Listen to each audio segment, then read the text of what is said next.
Hey everyone, it's Sterling here from Day Trading Forex Live, and it is Wednesday, January 23rd, 2013. I just want to get a quick video here of the pound dollar. This is a 15-minute chart of the pound, and based on the typical smart money cycle, we've come to the conclusion that they finished their cycle to the downside. Again, based on the hourly chart, looks like they finished their third cycle to the downside.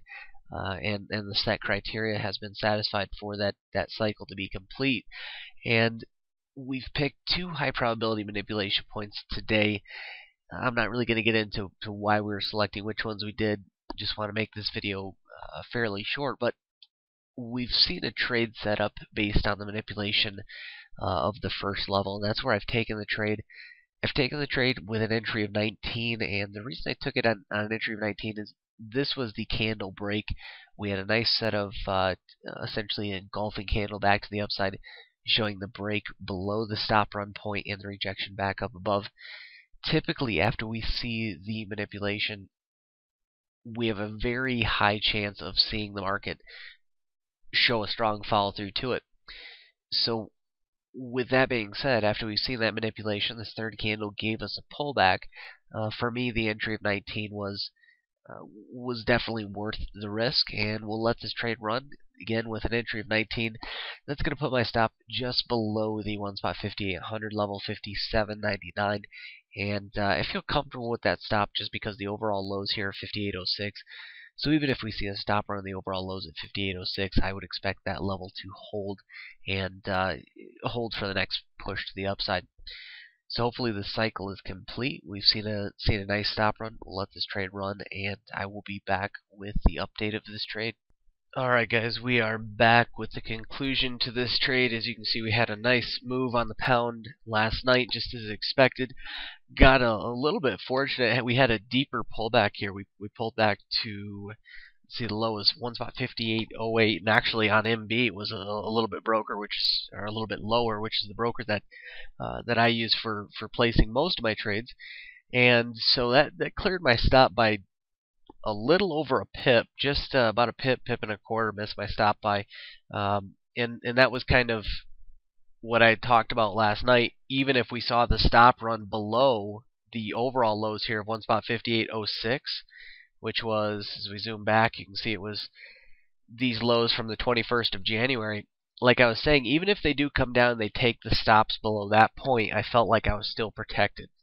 And with an entry of 19, whenever we're sitting in what we term as level 3 accumulation, in other words, the simplest way to explain that, if you're not familiar with market cycle and how the banks tend to cycle the market, at the end of their cycle, that's what we term as level 3 type accumulation. And what happens during that time is positions are closed and new positions are entered. So during that time, the safest trades are manipulation from either the range high or the range low, and that's essentially what this trade was.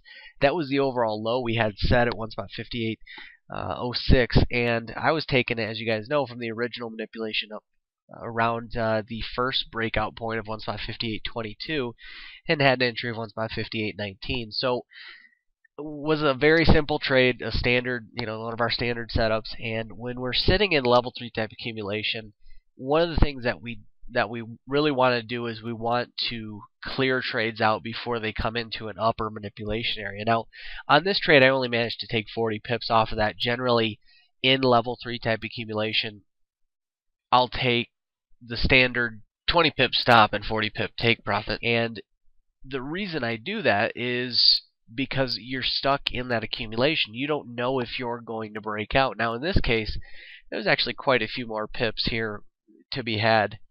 See, from 19, the overall highs, it was actually about 73 pips. So I left 33 pips on the table from what I could have got. But the reason why I'm happy with the 2-to-1 in this situation is that over time, when you're taking trades in level 3 type accumulation, or in other words, the accumulation that happens at the end of a market cycle, it's often better to take your 2-to-1 and very simply get out of the position. So that's what I did here with this pound. It was a nice trade, and was a trade where my take profit personally was hit was hit while I was sleeping with this first move to the upside. I really wasn't looking to capitalize on the entire move. I was just looking to take the 40 pips and run. So it was a nice trade overall. We'll see what happens tonight. We're still sitting in that level 3 type accumulation. In fact, the euro's been in it for the last 3 or 4 days. So we've had trading opportunities, but the trading opportunities have been that range bound manipulation at the range high or the range low. So more than likely that'll be the case tonight. We'll have to see what happens a little bit later on as we do the daily market review a little bit later on tonight. So really the key to take away from this video, guys, is after you see the market cycle, trading that manipulation at either the range high or the range low is generally your safest bet.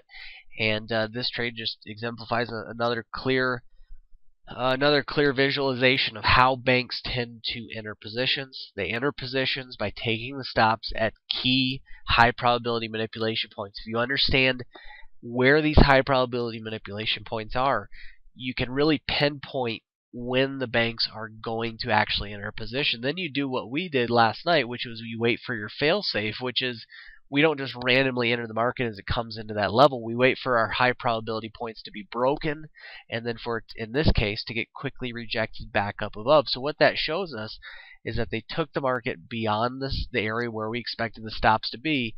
They took the stops and then very quickly ran it back up above. Now they did come for a deeper stop hunt here, but nonetheless it showed some stop taking above this first point, and that's why I took it. Really nice trade, and hopefully you guys can put this technique into use. Look for those key high probability points. If you don't know what a high probability point is, there's a lot of information on the site, www.daytradingforexlive.com.